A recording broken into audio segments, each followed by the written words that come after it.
Buenas noches. En nombre de la Academia Peruana de la Lengua, les damos la más cordial bienvenida a la conferencia El boom y el post-boom desde la narrativa de Vargas Llosa. Esta noche nos acompaña el doctor Carlos Arámbulo, quien dará la conferencia El boom y el post-boom desde la narrativa de Vargas Llosa, y los comentarios que estarán a cargo del doctor Richard Leonardo Loaiza. A continuación, presentaré a nuestros participantes. Carlos Arámbulo López es doctor en literatura por la Universidad Nacional Mayor de San Marcos y magíster en estudios culturales. Único finalista peruano del Premio Hispanoamericano de Cuento Gabriel García Márquez del año 2015 con el libro de relatos Un lugar como este. Ha obtenido el Copé de Plata en el 2014 con el relato 15, entre otros reconocimientos. Ha publicado la novela ¿Quién es Dancourt? En el año 2017 y el libro de relatos Nunca seremos tan jóvenes como hoy, en el año 2019, ambos bajo el sello Alfaguara. Dirige el taller de narración de la Maestría en Escritura Creativa de la Universidad Nacional Mayor de San Marcos, donde también es docente de pregrado de la Escuela de Literatura. También es docente de la Universidad Científica del Sur. Ha publicado artículos en diversas revistas académicas y de divulgación. Una traducción de Lustra, de Ezra Pound, en el año 1990, y el poemario Acto Primero, en el año 1993. Este año ha publicado una traducción de la poesía completa de James Joyce. Richard Leonardo Loaiza es doctor en literatura peruana y latinoamericana de la Universidad Nacional Mayor de San Marcos, magíster en estudios culturales de la Pontificia Universidad Católica del Perú, magíster en literatura peruana y latinoamericana de la Universidad de San Marcos, diplomado en estudios de género por la Universidad Católica, licenciado en literatura por la Universidad Nacional de San Agustín, en Arequipa, fundador y director del Grupo de Estudios Literarios Latinoamericanos Antonio Cándido, miembro del Grupo de Investigación de Literatura y Cultura LitCul de la Facultad de Letras y Ciencias Humanas de la Universidad de San Marcos, investigador, profesor del Departamento de Literatura y de la Unidad de Posgrado de la Universidad Nacional Mayor de San Marcos, del Departamento de Literatura de la Universidad Nacional Federico Villarreal, además. Reconocido como investigador RENACIT por el CONCITEC. Es autor de La letra, la imagen y el cuerpo, ensayos sobre literatura, cine y performance, del año 2012, y El cuerpo mirado, la narrativa afroperuana en el siglo XX, publicado en el año 2016. Editor de Poética sobre lo negro, literatura y otros discursos sobre lo afroperuano en el siglo XX, en el año 2013, Palabra de Negro, 9 asedios a la narrativa afro-latinoamericana, el año 2015, y Sobre la piel, asedios a la literatura afro-latinoamericana. Para empezar, le cedemos ahora la palabra al profesor Carlos Arámbulo López para dar inicio a esta sesión. Adelante. Buenas noches, muchas gracias. Gracias a tanta gente. Primero a la Academia Peruana de la Lengua, también al doctor Richard Leonardo, con el que compartimos el interés por los temas del grupo de investigación LitCul. Además también a todos ustedes, público asistente hoy día. Quiero comenzar haciendo una confesión de parte. La ponencia que les traigo el día de hoy nació como un encargo que se me hizo hace unos meses con motivo de un homenaje a Mario Vargas Llosa. Uno de tantos, ¿no? Ya van varios homenajes. Se me dijo, o yo entendí al menos, ¿no?, que debía producir un texto de 5.000 palabras. Y yo dije, bueno, ¿para cuándo? Me dijeron, ¿puede ser para mañana en la tarde? Esto era el día anterior en la mañana. Y yo dije, sí, ¿no? En fin, tenía el tema fresco y comencé a redactar muchas ideas que tenía dando vueltas en la cabeza sobre Vargas Llosa y este tema del boom, el post-boom, y cómo se ha reconfigurado el mundo literario. Al día siguiente, cuando envié al editor del diario el texto, pensé que era para un especial o una publicación de varias páginas. El texto de 5.000 palabras, me dijo espantado, Carlos, eran 5.000 caracteres. Es una pequeña diferencia que me forzó a reducir en un corto periodo este texto a poco más de 2 carillas o un poco más. Sin embargo, ahora voy a compartirlo de forma completa y es la primera vez, como les quería confesar, que voy a leer algo. Mayormente suelo hablar simplemente, pero creo que esto va a hacer que tengamos una visión más estructurada de lo que quería dar a entender con estas ideas sobre el boom, el post-boom y Mario Vargas Llosa.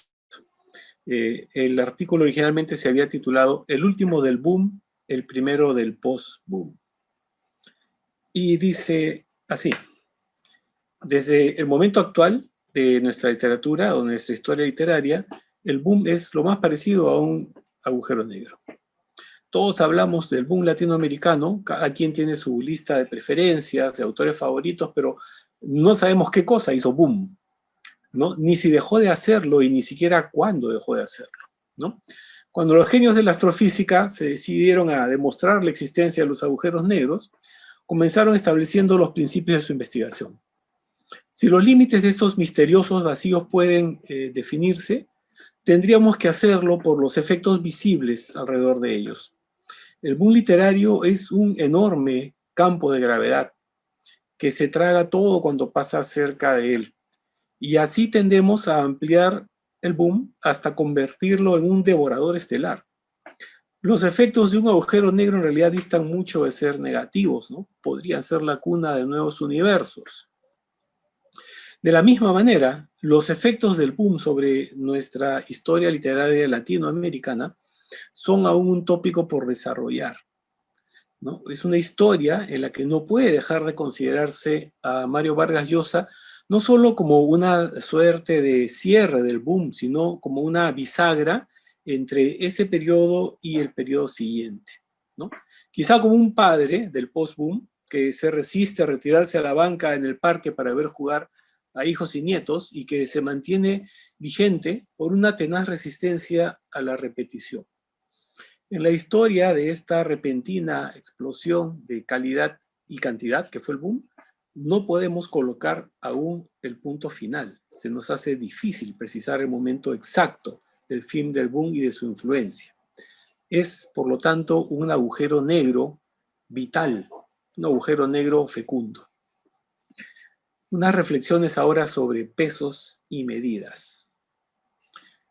De lo que acabo de decir, ustedes podrán darse una idea cabal de que no estoy pretendiendo valorar negativamente el boom, ¿no? Mucha gente lo tiende a ver desde la óptica comercial, como el inicio de la comercialización de lo que ahora es el sistema mundo literario. Todo lo contrario, yo creo que ese campo gravitatorio sigue deformando el tiempo y el espacio, para seguir con esta metáfora astrofísica, de maneras en las cuales no somos plenamente conscientes. Es una entidad cuya energía se expande mucho más allá de sus límites convencionales. Pero si queremos ser justos y precisos, en realidad la justicia es una forma de precisión, ¿no? Necesitamos describir el núcleo duro del boom, ¿no? Y este boom es esencialmente una mesa de 4 patas. Carlos Fuentes, Gabriel García Márquez, Julio Cortázar y Mario Vargas Llosa. Un satélite comúnmente citado es José Donoso, de obra interesante y oscura por momentos, pero ciertamente de menor peso específico que estos 4 grandes. El tipo de explosión que significa el boom, entonces, es peculiar porque nada estalló, nada se quebró, simplemente se creó una entidad nueva. Una literatura que a partir de nuestro archivo social, histórico, cultural, generó textos de alto componente estético, absolutamente vanguardistas. Y esto significaba precisamente una revisión de los conceptos de tiempo y espacio en los textos literarios, además de conceder una enorme importancia a la perspectiva desde la cual se narra. Algunos de estos nutrientes centrales para establecer a esta nueva entidad se administrarían, como decimos, a la vena, desde un donante cercano, la literatura norteamericana y europea del siglo fines del XIX y comienzos del siglo XX. Desde entonces, ¿no?, lado a lado, 2 literaturas intentan coexistir pacíficamente, por lo menos en el entorno peruano, algo que en la práctica no fue fácil. ¿A qué me refiero con estas 2 literaturas y esta difícil coexistencia? Hay algo que pocas veces se dice y me parece importante hacer presente en esta oportunidad. En el Perú por los años 30 del siglo pasado, lo vanguardista era el indigenismo. No solamente me estoy refiriendo al tópico ya muchas veces inventado del grupo Orcopata de Puno y los Churata, ¿no?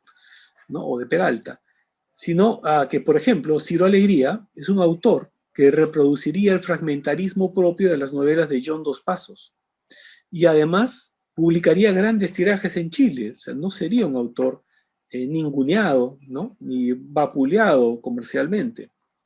Arguedas intentaría desde los años 40 hasta 1971 crear una lengua literaria propia, ¿no? Entre el quechua real y aquel que podría funcionar en un texto dirigido a un público que no era quechua hablante, pero en el cual él pretendía dejar la huella o la sensación de la vivencia del quechua. El indigenismo entonces era en esos años la fuerza dominante en el campo de la literatura, pero había una fuerza emergente que se hacía cada vez más visible y iba sumando autor tras autor tras autor, ¿no? Estamos hablando de Congrains, Zabaleta, Ribeiro, Reynoso, autores de la ciudad, lectores atentos también del canon occidental, y entre ellos se colaba un muchacho que pretendía vivir en olor de literatura, Mario Vargas Llosa. Después de un intento en el campo de la narrativa breve, Vargas Llosa ingresaría al mundo de la novela con una obra tributaria de Musil y James Joyce, La ciudad y los perros. Me estoy refiriendo esencialmente a las tribulaciones del estudiante Torles de Musil, ¿no? Y al retrato del artista adolescente, James Joyce, ¿no? Se ha hablado mucho también de la influencia de Malraux y de Sartre, pero ellos son más bien un trasfondo espiritual, anímico, si se quiere, y no son visibles en las formas retóricas del texto, ¿no? Esta novela, La ciudad de los perros, es su pasaporte de ingreso al boom. Para algunos, también un hito o una línea importante para intentar definir la partida de nacimiento del boom. Este 1962 fue un año realmente mágico, porque García Márquez publica ese año El otoño del patriarca. Carlos Fuentes, La muerte de Artemio Cruz. Vargas Llosa, como ya dijimos, La ciudad de los perros. Y un año después, el año 63, Julio Cortázar publicaría Rayuela. Ya estamos en el centro del mundo, ¿no? De manera que nuestro Nobel estuvo ahí. Estuvo ahí en el nacimiento de nuestra vanguardia narrativa más osada, dándole cuerpo al fenómeno editorial y literario que dominó los años 60 y 70. Fueron años de pasión, años de entrega. Estos autores, entre ellos Vargas Llosa, querían ser para la literatura, querían vivir en literatura, ¿no?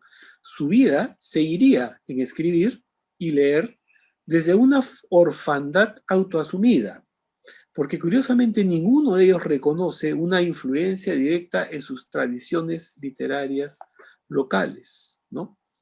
Todos se hicieron a partir de lecturas europeas o norteamericanas, confiesan, ¿no? Que son las mismas que tuvieron quienes los antecedieron y dominaban por esos años el escenario de la literatura latinoamericana. La aparición de Vargas Llosa entonces en nuestra literatura peruana es un acontecimiento, ¿no? Para continuar con la astrofísica es algo así como el estallido de una supernova que genera un centro de gravedad del cual es difícil de escapar.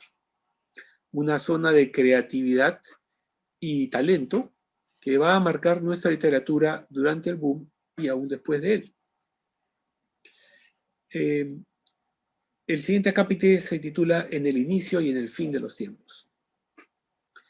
Las novelas de Vargas Llosa, entonces, de la etapa del boom, cumplen con las señas de identidad que se han definido para este periodo, fenómeno, llamémoslo como gustemos, ¿no? Sabemos de qué estamos hablando, es la nominación la que nos complica, ¿no? Estas novelas son cosmos gigantescos, ¿no? En los cuales tiene campo la denuncia social y política, lo testimonial, pero insertado en la gran historia, estructuras novelísticas complejas que intentan abarcar lo nacional y lo continental, en buena cuenta novelas que pretenden retratar la totalidad. Por ello se hizo importante esta discusión sobre la novela total, ¿no? Si asumimos que en términos extensos toda novela es un cosmos, las novelas del boom intentan ser un macrocosmos cada una, ¿no? Universos a los cuales nada humano les es ajeno.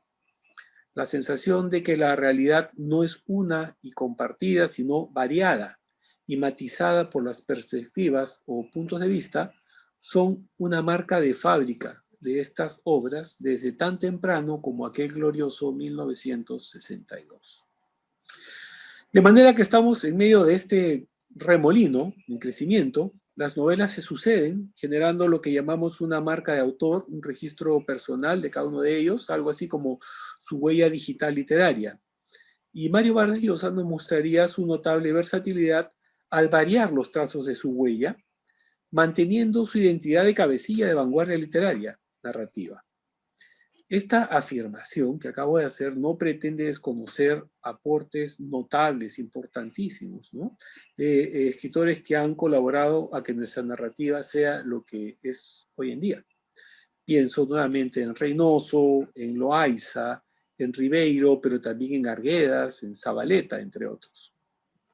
Sino hacer visible un rasgo que se comenta con menor frecuencia de lo que debería serlo, y es la variedad de registros generados por Vargas Llosa a partir de una fidelidad ciega al principio de que cada novela genera su propio lenguaje y su propia escritura.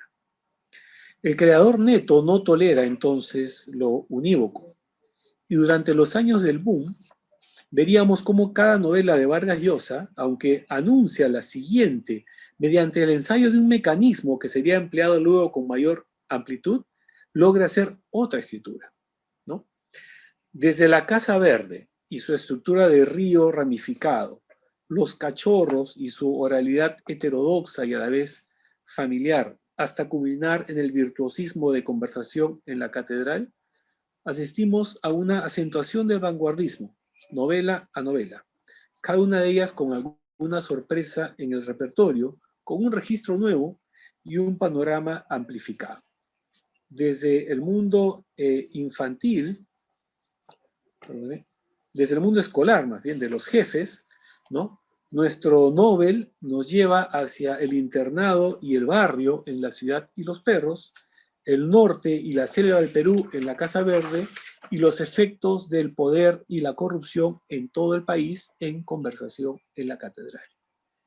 En este periodo, cada novela amplía el mundo representado y cada una de ellas trae su propia marca en el lenguaje. La máxima complejidad se da a nivel de la estructura, la forma de construir o reconstruir la historia, como ya bien lo ha notado un grupo importante de autores, principalmente Oviedo. Se ha notado que la estructura, el cruce de diálogos en Conversación en la Catedral, y el lenguaje mismo también, ¿no? Se hacen cada vez más complejos, mientras más cerca estamos de los núcleos de poder de la dictadura de Odría, ¿no? Cuando se acerca a ese centro sucio que infecta a toda la sociedad peruana y que marcó traumáticamente a Vargas Llosa y a su generación, la novela se oscurece y el lenguaje también. Nos es más difícil discernir quién habla y desde qué tiempo habla. Y para eso, felizmente, el autor nos dejará algunas marcas importantes que nos permitirán seguir el hilo de este complejo, de salida de este complejo laberinto. Como sucede en los agujeros negros entonces, ¿no? Hemos llegado cerca del borde, al límite último, después del cual el tiempo y el espacio cambian. Y si esto nos sirve para continuar explotando la imagen astrofísica, también nos da pie para comentar un elemento importante en muchas obras y autores del boom. El tiempo es una materia dúctil. Se puede transformar, hacer avanzar hacia mucho más adelante o retroceder hacia tiempos muy remotos. También puede entenderse de la misma manera el narrador. El narrador se desplaza en espacio y en tiempo y de conciencia a conciencia. Vamos y venimos de un lugar a otro, no solo porque alguien en la novela lo haga, sino también porque la vivencia del momento y lugar se replica, se explica, se amplía, rebota con un eco en otros momentos. El autor ha llegado a confrontar, es decir, Vargas Llosa, ¿no?, lo que no puede ser abarcado de un solo golpe.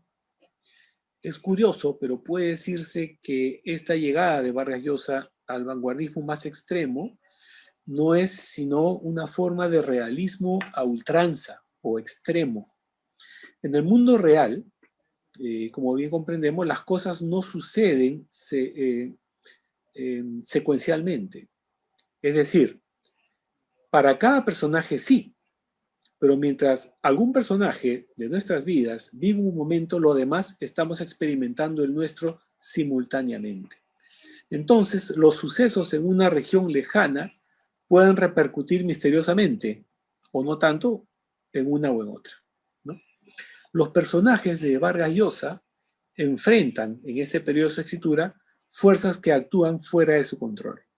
Y en ese cruce entre la historia general y la individualidad surge el germen de lo dramático. Este es para él un punto de no retorno y marcará todo el resto de su obra.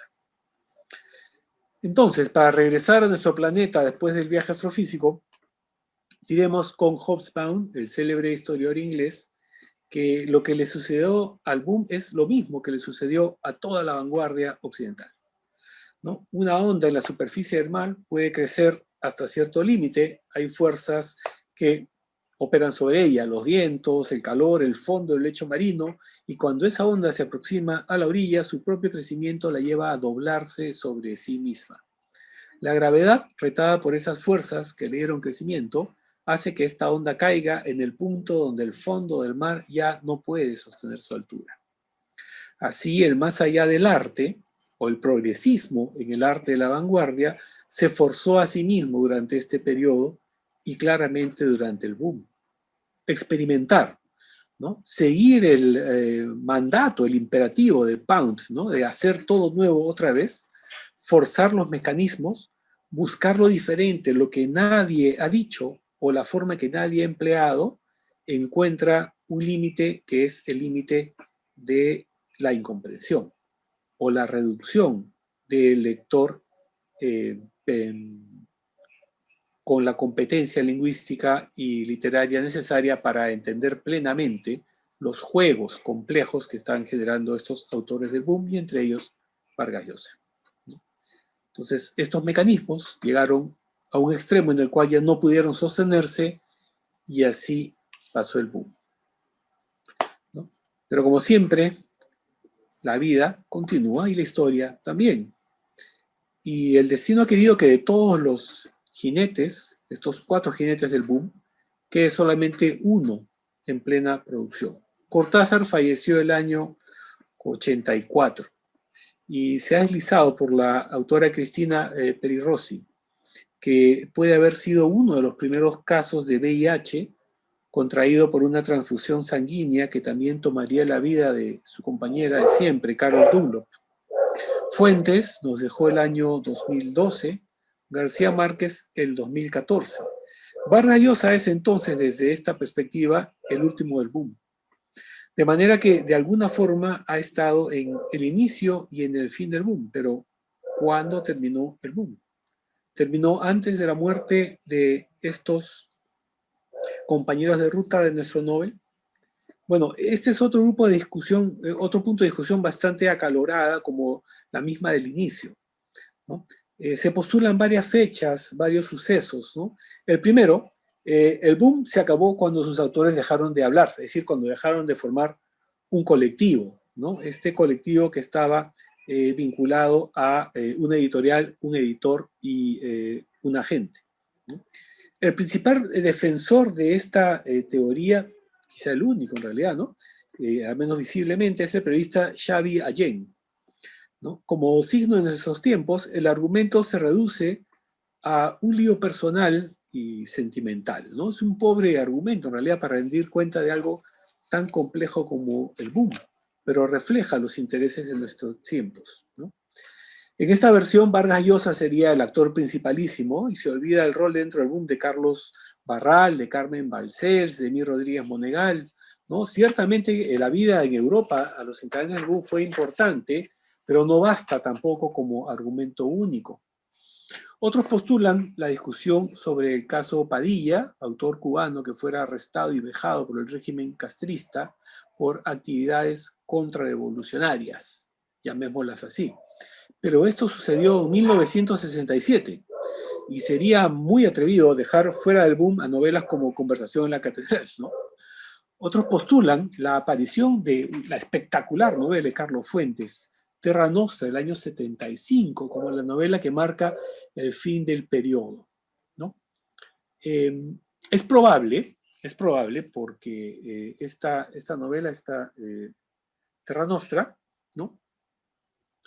Es un ejemplo extremo de las complejidades a las que puede llegar el boom, ¿no?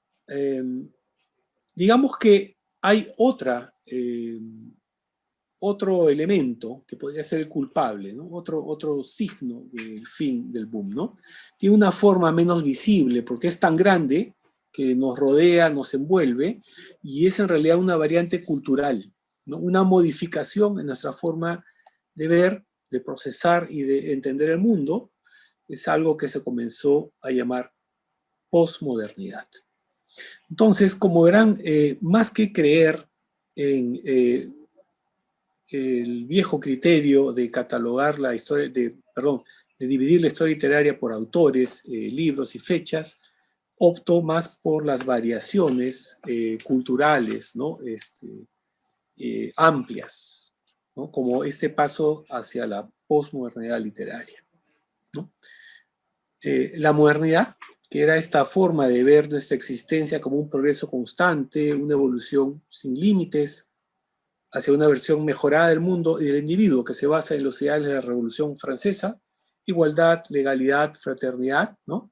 Un modelo de funcionamiento del mundo que apostaba por el avance tecnológico y que éste mejoraría universalmente las condiciones de vida, es el modelo en lo social para un arte que siempre se renueva y que se reta a sí mismo de manera constante. Para decirlo de manera simple, modernidad igual vanguardia, ¿no? Simultáneamente sucedieron dos cosas. Uno, el avance tecnológico no resolvió temas como el hambre, la pobreza y la desigualdad, a pesar que demostró junto con el capitalismo ser la forma más eficiente de generación de riqueza, no de distribución de la riqueza ni de empleo de la riqueza. Dos, el reto constante del arte por forzarse a sí mismo llegó hasta un límite marcado por la incapacidad de hacerse entender. La vanguardia, el arte de vanguardia, exige un público formado, conocedor, y las grandes mayorías no son, ¿no?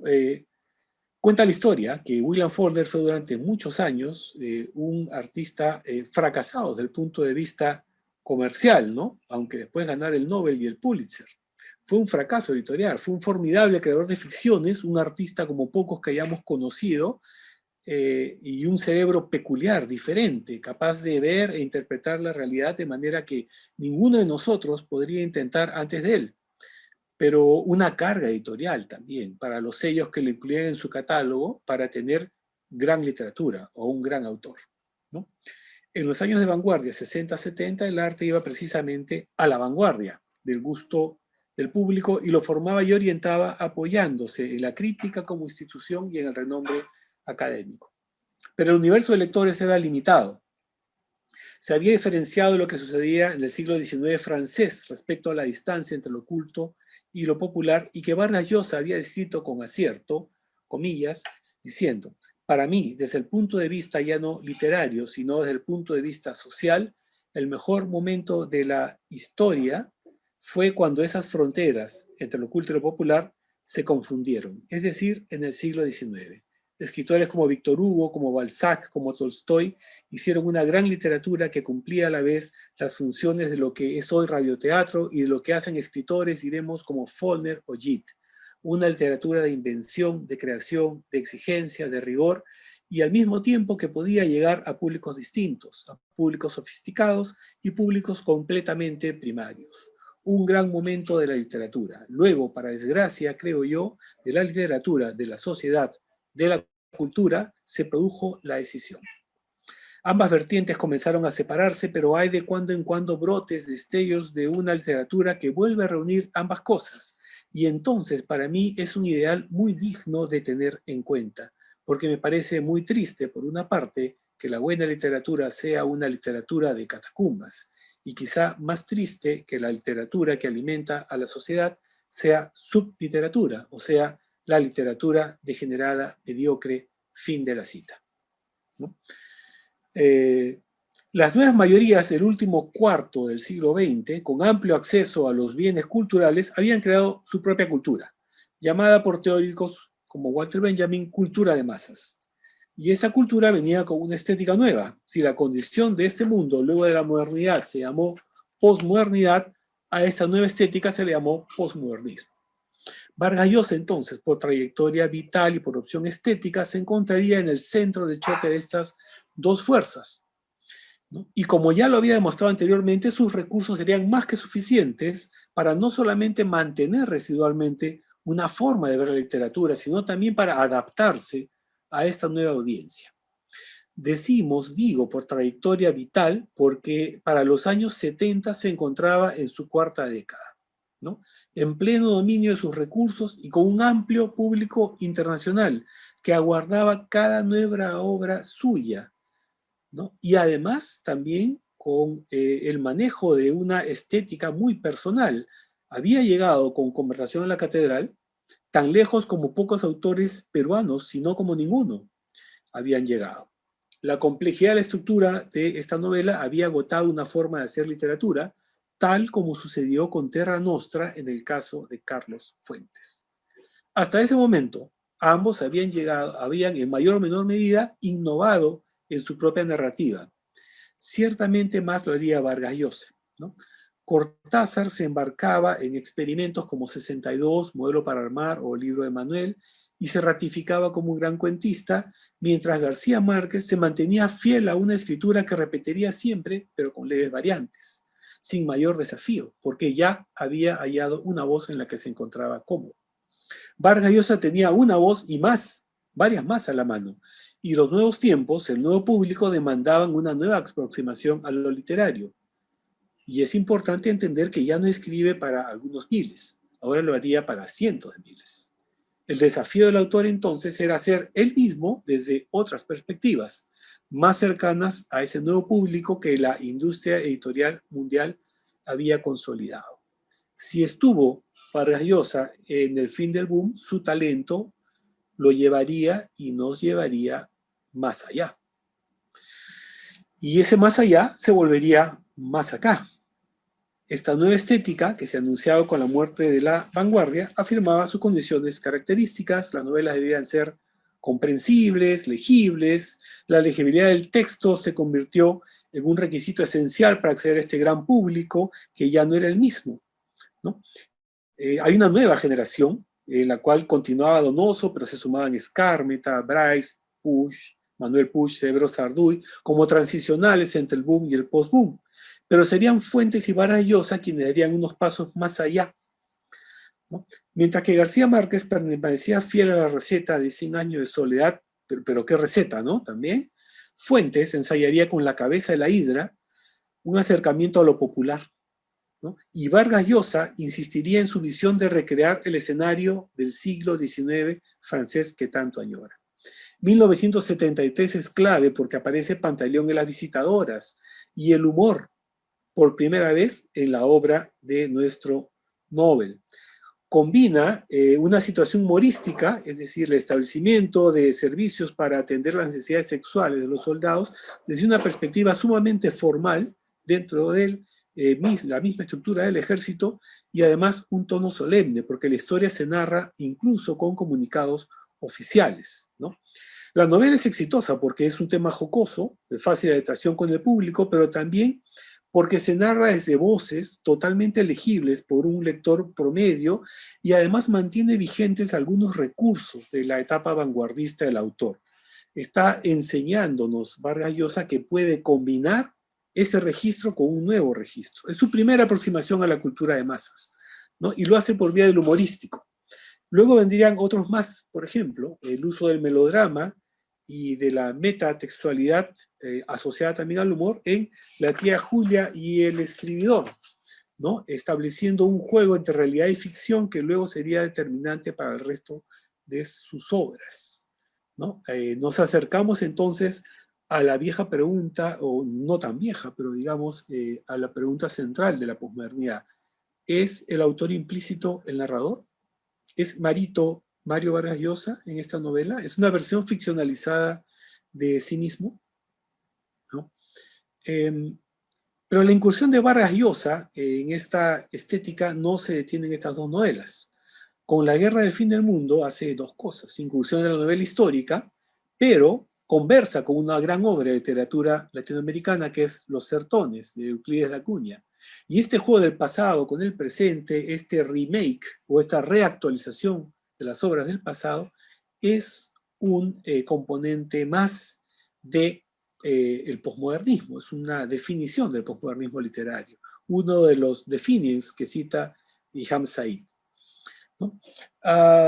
Luego seguiría una formidable novela, maltratada por la crítica y sobre todo desde una perspectiva ideológica, que es Historia de Maita.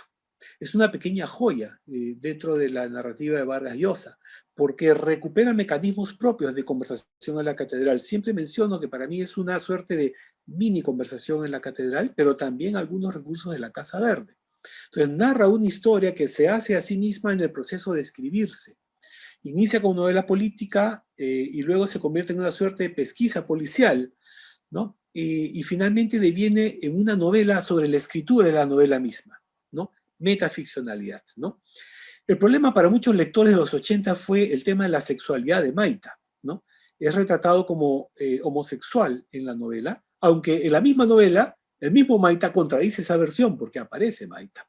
Espero no spoilearles la lectura de Historia de Maita si todavía no han revisado esta grandiosa novela, ¿no? Ahora, eran otros tiempos más intolerantes y poco acostumbrados, ¿no?, a estos recursos que Vargas Llosa intenta emplear cada vez con mayor frecuencia, como el humor, pero esta vez desde una perspectiva política, si se quiere, ¿no?, y el abordamiento de la sexualidad, que en esos tiempos pasaría como algo totalmente aceptable, pero a la izquierda de esos años les pareció insultante un personaje revolucionario con tendencia homosexual, ¿no? Entonces, Historia de Maite es un tour de force, ¿no? Es una apuesta por demostrar que se puede combinar vanguardia y gusto popular con el humor, con lo policial, con lo truculento, y nuevamente, como en La tía Julia, el tema central es el rol de la ficción. Un texto de ficción sostiene una versión real de este personaje que había nacido ficcional, es decir, transformado en un ser de ficción, romantizado por el fallido intento revolucionario y por la reconstrucción sesgada por la mirada de cada testimonio de lo histórico, porque el personaje Maita se va construyendo con aportes de múltiples voces que dialogan con el autor. Otro guiño con Conversación en la Catedral. El falso Maita es reemplazado por el verdadero al final de la novela. ¿Quién mató a Palomino Molero? Retoma otro género propio de la cultura de masas, el policial. Entonces la intriga ahora se basa en poder descifrar un asesinato ocurrido en una base aérea del Perú. Y así continúan los guiños a la cultura de masa hasta llegar a Travesuras de la Niña Mala, que vendría a ser la más postmodernista de todas las novelas que ha escrito Mario Vargas Llosa, ¿no? Es decir, legibilidad extrema, secuencialidad narrativa, ya no hay saltos en el tiempo, no hay simultaneísmos, no hay diálogos telescópicos, no hay complejidades, ¿no? Es simplemente literatura para narrar una historia, pensada en narrar una historia y hacerlo con gracia y con humor, ¿no? Aparte con algo de truculencia sexual también, ¿no? Ha habido mucha discusión sobre el rol del personaje femenino en Travesuras de la Niña Mala. Finalmente, ¿qué ha significado Vargas Llosa entonces para nosotros, ¿no? A veces me da vergüenza ajena cuando escucho que dicen que es, y ya estoy por acabar, una sombra, una carga difícil de llevar, ¿no? Tampoco aplaudo los postulados que dicen que ahora la literatura tiene que competir con Netflix o con los videojuegos, ¿no? La literatura ha demostrado que puede sobreponerse y reinventarse múltiples veces, ¿no? Y este salto en la narrativa de Vargas Llosa lo ha demostrado, ha asumido una nueva variante cultural, ¿no? Y se mueve fluidamente dentro de ella. Entonces, ¿dónde colocamos a Vargas Llosa respecto al boom? En todos lados. Está encerrado en él, está creándolo, lo cancela, genera el post-boom, ¿no? He querido ver una pista en su condición de autor mundializado, ¿no? Ha sabido manejar su repertorio complejo de la etapa vanguardista, conteniéndolo ante el surgimiento de estos nuevos lectores que nacen de una nueva configuración de lo literario mundial, como un sistema unificado, ¿no? Entonces, podemos ser apocalípticos o integrados, como decía Eco, es decir, podemos decir que esto es el fin de los tiempos y que estamos destrozando la literatura, o podemos actuar con optimismo y pensar que siempre va a haber espacio para, dentro del ejercicio de una literatura asequible, lograr introducir elementos de la gran literatura de forma casi imperceptible para el lector, a quien el autor finalmente estaría ayudando a desarrollar su competencia literaria. Tengo que cortar y voy a leerles el último párrafo. El señalamiento de las características señaladas para esta etapa actual de la narrativa de Mario Vargas Llosa y la denominación de algunas novelas como postmodernistas no supone, desde mi perspectiva, un juicio de valor. Es parte de la descripción de la apertura de esta nueva puerta del postboom o postmoderna y una muestra de la versatilidad del autor. Podemos confiar en que seguirá sorprendiéndonos con obras por venir, aunque quizá no sea bueno confiar en su juicio para elegir presidentes, por ejemplo. Estoy convencido que la meja literaria de Vargas Llosa se mantiene vigente y asoma, a veces muy poco y a veces algo, en sus últimos textos en momentos puntuales. Pero también afirmo con la misma intensidad, ¿no?, que hay un cambio mediatizado por consideraciones de índole global y condicionada por su rol como gran autor en el sistema de la literatura mundo, sin dejar escapar el cumplimiento de su promesa de los años 60 de escribir siempre sobre el Perú, ¿no? Aunque para reflexionar sobre la barbarie y el fundamentalismo haya recurrido al drama de Canudos, como en La Guerra del Fin del Mundo, o quizá para exponer la suciedad de las dictaduras, como la que vivió el Perú en los años 90, nos lleve a la República Dominicana mediante la fiesta del Chivo. Entonces quiero compartir con ustedes respecto a la figura paternal, entre comillas, de Mario Vargas Llosa, y mi sensación como autor, parte de este colectivo de escritores peruanos, lo que me hace sentir Vargas Llosa en este momento. Y es un poema de Pound, que es dedicado a Walt Whitman. Dice: haré un pacto contigo, Walt Whitman. Te he detestado ya bastante. Vengo a ti como un niño crecido, que ha tenido un padre testarudo. Ya tengo edad de ser amigos. Fuiste tú quien cortó la madera. Ya es tiempo ahora de labrar. Tenemos la misma savia y la misma raíz. Haya pues comercio entre nosotros. Muchas gracias. Bien, Espero no haber consumido mucho tiempo.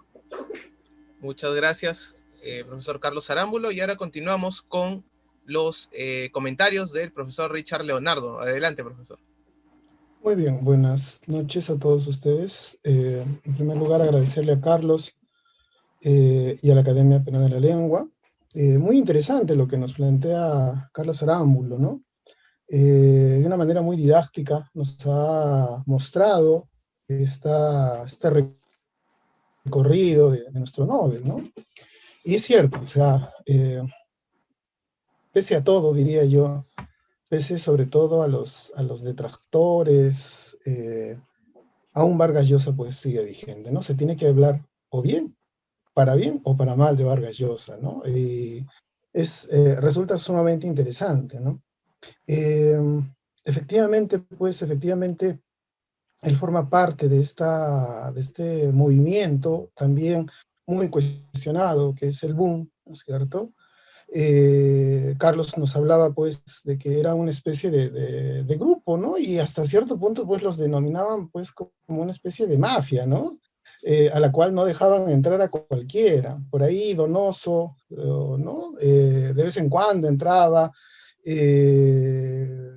Solo hay que leer las dedicatorias de las novelas, ¿no? Por ejemplo, Cambio de piel, a quién se está dedicado, Terra Nostra también, ¿no? El obsceno pájaro de la noche. Entonces, era un grupito bastante unido, ¿no? Que pasaban las Navidades, los Años Nuevos, los cumpleaños, ¿no? Algo que Cortázar, ahora que recuerdo, pues lo grafica muy bien en un cuento, ¿no? En las Cícladas, si no mal recuerdo, ¿no? Cuando están allí ellos y sus niños, ¿no es cierto? Ahí podemos ver a Álvaro, por ejemplo, corretear en medio de las estatuas. Entonces, pero resulta interesante, ¿no? Resulta interesante. Y algo que dijo muy bien Carlos, que me parece muy interesante, es cuando de alguna manera estos autores no aceptan, ¿no? Dentro de los propios contextos antecedentes, ¿no? O sea, miran evidentemente a Faulkner, aceptan a Hemingway, ¿no? Por un lado también a Henry James, evidentemente, a Dos Pasos, ¿no? Pero de pronto no miran hacia la casa, ¿no? Y el mayor ejemplo creo que está en el texto de Carlos Fuentes, La nueva novela hispanoamericana, ¿no? En este texto donde de alguna manera Fuentes hace mención a Borges, por ahí Onetti, ¿no? A Rulfo, pero de alguna manera postula, ¿no? Postula que ellos, evidentemente el boom, eran pues adánicos, eran edénicos, ¿no? Habían surgido de la nada, ¿no? Y resulta muy interesante, ¿no? Resulta muy interesante eso porque no miran en las propias tradiciones. Y me llama mucho la atención lo que dijo Carlos acerca de, por ejemplo, Vargas Llosa, ¿no? Vargas Llosa eh, en el Perú, por ejemplo, él no acepta una influencia, digamos, dentro de la literatura, sí acepta, digamos, la actitud, ¿no? La entrega, por ejemplo, de Sebastián Salazar Bondi, o en el caso del propio Arguedas, ¿no es cierto? Hay, digamos, una aceptación en el sentido, digamos, de un modelo a seguir, ¿no? Sobre todo Sebastián Salazar Bondi, ¿no? Pero no hay, digamos, una aceptación de la deuda que se tenía, pues, con los narradores previos, ¿no? Y ni los contemporáneos, ¿no? Algo que se le va a reprochar sobre todo, pues, ¿no es cierto? Considerando, por ejemplo, que Carlos Eduardo Zabaleta, profesor suyo, dicho sea de paso en San Marcos, pues va a introducir tanto a Faulkner como Hemingway, pues, ¿no? Dentro de la literatura peruana, no solo a través de sus narraciones, sino a través de sus clases, de las cuales formaba parte el propio Mario Vargas Llosa, ¿no? Eh, entonces es muy interesante eso. Otro aspecto que también me llama la atención es esto de la novela total, ¿no? Y quisiera preguntarle también a Carlos en un momento, ¿hasta qué punto Mario Vargas Llosa pues abandona este proyecto, ¿no? ¿Hasta qué punto el boom asume que esto de competir con la realidad es una tarea imposible, ¿no? Y hasta qué punto esta idea de abandonar la novela total hace que la propia narrativa de Vargas Llosa y tal vez la de Fuentes derive pues en esto que Carlos ha denominado pues el posmodernismo, ¿no? Esta especie de aligeramiento, adelgazamiento, digamos, de esto que muy bien ellos habían pues desarrollado hacia los años 60, hacia los años 70, ¿no? Eh, Llama mucho la atención, efectivamente, la trayectoria de Mario Vargas Llosa, porque cuando aparece Pantaleón y las visitadoras, luego la tía Julia y el escribidor, nuestro Nobel, que no es muy querido por mucha gente, no siempre fue muy querido, empezó a hablar pues de que el niño precoz había llegado a su fin, ¿no es cierto? Que estas novelas eran la prueba total de que Mario Vargas Llosa estaba acabado, ¿no? Eh, Cierta mezquindad de la crítica, dicho sea de paso, en no ver lo que está apuntando muy bien Carlos, ¿no? Este cambio de registro, ¿no? Sino que ven estos textos de Vargas Llosa como una especie de agotamiento, ¿no? De esta carrera, pues, esplendorosa que había logrado esta conversación en la catedral, ¿no? Entonces, resulta interesante, ¿no es cierto? Resulta interesante lo que nos ha mostrado el día de hoy Carlos, porque es poner, ¿no es cierto?, toda la novelística de Vargas Llosa, pues, en una balanza, ¿no? Y evidenciar que precisamente no se está tratando de un agotamiento, sino simplemente de un cambio de registro, ¿no? Un cambio de registro que va acorde efectivamente de los tiempos. Si bien es cierto, en esta época, ¿no es cierto? Bueno, ya desde los 70, los 80, recuerdo una intervención de Andrés Caicedo, este escritor colombiano, un mito prácticamente, cuando le preguntan, ¿y usted cuál cree que va a ser el futuro de la literatura? Y él dice, bueno, el futuro de la literatura, yo lo veo, y él lo da aproximadamente en el 81, 82, y él dice algo muy interesante, no hay, ¿no? O sea, la gente no tiene tiempo para leer, la gente no va a leer, ya no está leyendo. Entonces, yo creo que podrá ser, ¿no es cierto?, pequeños textos, y nombra a Cabrera Infante, ¿no? Uno de estos juegos verbales de Cabrera Infante, y nombra a una orquesta, un grupo musical de cumbia, ¿no? Donde él dice, pues, este es el futuro, ¿no? O sea, este va a ser el futuro. O sea, Caicedo no se equivocó porque efectivamente, pues, ha pasado el tiempo y qué cosa es lo que ha ocurrido, que nos hemos encontrado con que la gente no tiene tiempo, la gente no tiene, digamos, el espacio necesario para poder devorar estas catedrales de los años 60, tenían 300, 400 páginas, y lo que dice Carlos también muy interesante, la pérdida de esta capacidad, de estas habilidades, ¿no? O sea, yo me pongo a pensar qué sucede con Rayuela en este momento, ¿no? ¿Cuántos están leyendo Rayuela y cuántos tienen la capacidad de poder entender Rayuela? O me pongo a pensar incluso en novelas posteriores, ¿no? En Tres Tristes Tigres, por ejemplo, de Cabrera Infante, o por ejemplo, en los textos de el propio Carlos Fuentes, ¿no? Entonces, eh, llama mucho la atención este asunto, ¿no? Pero quisiera preguntarte, Carlos, eso, ¿no? Más Sí, que yo comentar, quisiera preguntarte, ¿no? O sea, efectivamente, ¿no? Este abandono de la novela total, ¿a qué crees que se debe, pues, no? ujú, sí. ¿Aló, se me escucha? Sí, sí, Carlos. Ya. Mira, creo que justamente, y por eso lo mencionaba, ese es el punto de inflexión, ¿no? Creo que no fue un momento específico el del abandono de la novela total, se fue dando. Y se fue dando porque el registro de novela total implicaba una complejidad formal, retórica, que no se podía sostener en un público lector.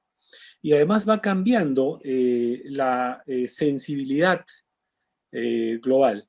Es decir, pasamos a estar dominados por una poética de lo reducido, lo íntimo, lo personal, lo mínimo, ¿no? La autoficción no es sino una consecuencia última de este abandono de la novela total. Si vas abandonando estas macro representaciones, ¿qué queda?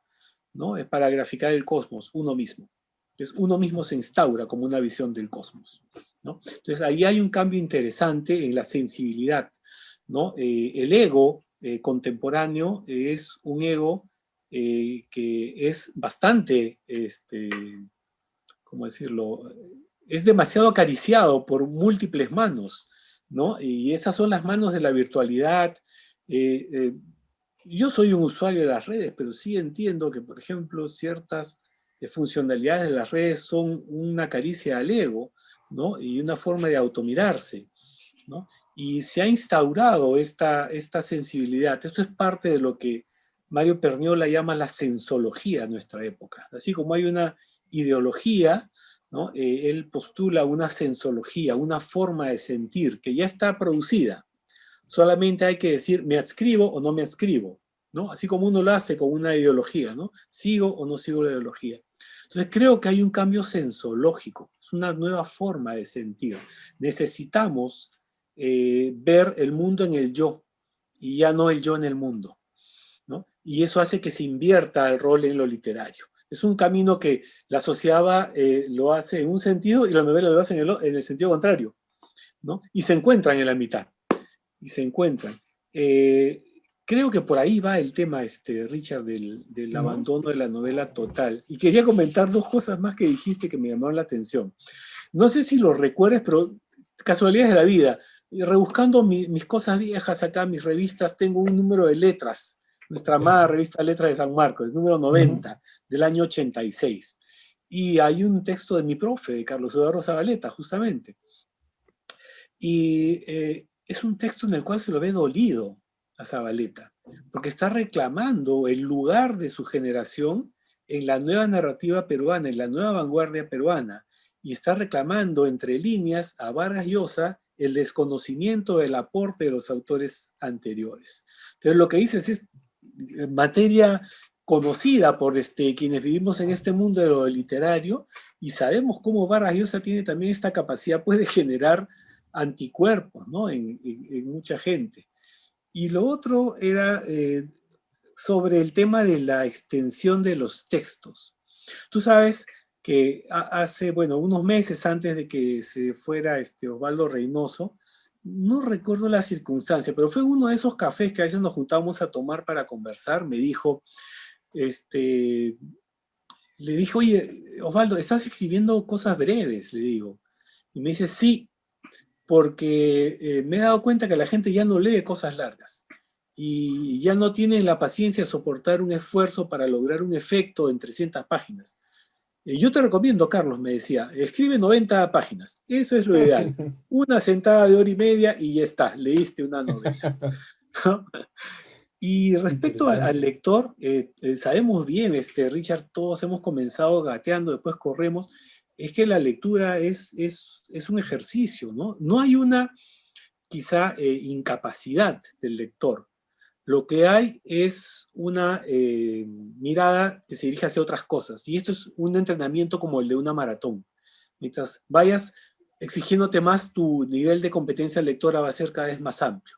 Entonces creo que eso es lo que tenemos que hacer, ¿no? Convocar a los nuevos lectores a entrar en lo literario. Vargas Llosa lo he entendido así, ¿no? Dándoles estas carreras más ligeras para irlos enfrentando poco a poco a carreras más complejas. Ojalá lo podamos hacer, ¿no? Sí, es interesante, ¿no? Cuando hablabas acerca de la autoficción, yo me ponía a pensar, pues, precisamente en la tía Julia, ¿no? Donde es Marito, donde están todos los referentes, es autoficción, ¿no? O sea, en realidad, y está augurando prácticamente toda una tendencia que estamos viviendo en este momento, ¿no? Abre toda una puerta, ¿no? Como también en el caso de Historia de Maita, ¿no? O sea, yo estoy de acuerdo que es una novela sumamente interesante, que ha sido opacada lamentablemente por esta idea, pues, del ataque a la izquierda.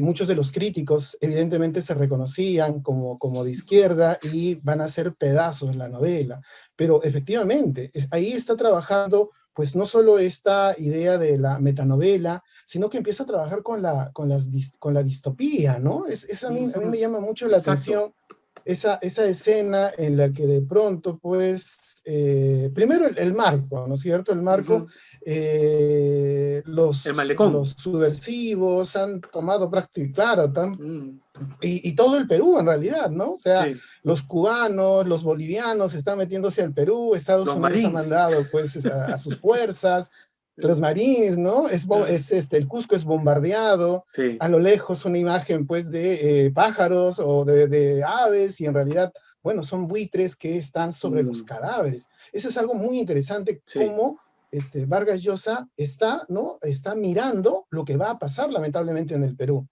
Y está trabajando el registro de la distopía, ¿no? Algo que, hasta donde yo recuerdo, Susana Reis es una de las que lo nota, ¿no? Lo resalta, pero de ahí no más, ¿no? Entonces, y sí, eso es una novela totalmente dejada de lado, digamos, ¿no? Que habría que recuperar, ¿no? Otra cosa que me llama la atención es, ¿tú crees que Mario Vargas Llosa se ha adaptado a estos tiempos? Hay una especie de claudicación, digamos, ante esta escena, ¿no? O sea, de pronto, claro, ¿no? Yo tengo el espíritu de escribir 300, 400 páginas, pero lo que te dijo Reynoso, ¿no? ¿Hasta qué punto, pues, ese esfuerzo va a ser valorado, ¿no?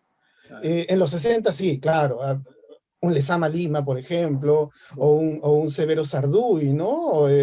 Podían darse el lujo de no tener lectores, ¿no? 500, 400 lectores a lo mucho, ¿no? Pero Mario Vargas Llosa, ¿piensas tú que se ha adaptado a estos tiempos, ha claudicado, o es simplemente una derivación natural, digamos, de su novelística, de su poética, hacia un acercamiento a lo que es la literatura del siglo XIX? Eh, yo creo que es una cosa bastante compleja que todavía me cuesta trabajo discernir. Lo que creo entender es que él ha inaugurado líneas, como muy bien has dicho, ¿no? Como la autoficción, que recién ahora estamos valorando. Y todo esto distópico, que ahora es también muy valorado, él también lo ha iniciado con Historia de Maita. Entonces, creo que a veces estos juicios en vida de los autores y respecto a periodos de tiempo tan cortos corren mucho riesgo de fallar y caer en la imprecisión. No necesitaría él claudicar ante una industria editorial. Él puede imponer un proyecto, ¿no? Pero creo que vive este sueño de llegar a las grandes masas que estaba muy presente en su descripción del siglo XIX francés. Entonces es una combinación de cosas, ¿no? Un poco de experimentar con las sensibilidades nuevas, ¿no? Recuerda también pues que él tiene una incursión en el erotismo discutible, ¿no? Porque para que un texto erótico sea bueno tiene que excitar, y la verdad es que lo que él escribe es poco excitante, ¿no? Es erótico, sí, pero poco excitante. Pero bueno, por lo menos tiene esa osadía de buscar nuevos registros, ¿no? Y ese es un rasgo propio del artista. Eso diferencia al artista del ejecutor, ¿no? Que está buscando constantemente. Y a veces fallas, y a veces aciertas.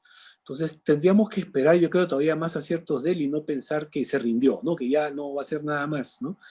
En fin.